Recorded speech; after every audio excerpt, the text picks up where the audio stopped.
عشق قدرتی چسبنده است.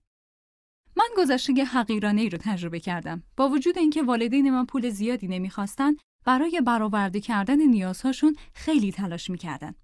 منم مثل اغلب مردم با باورهای منفی نسبت به پول بزرگ شدم.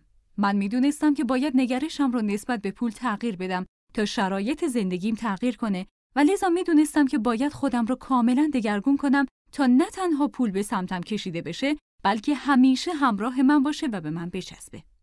من می‌دیدم که افراد پولدار نه تنها پول رو به سمت خودشون جذب می‌کنن، بلکه باعث میشن تا پول به اونها بچسبه.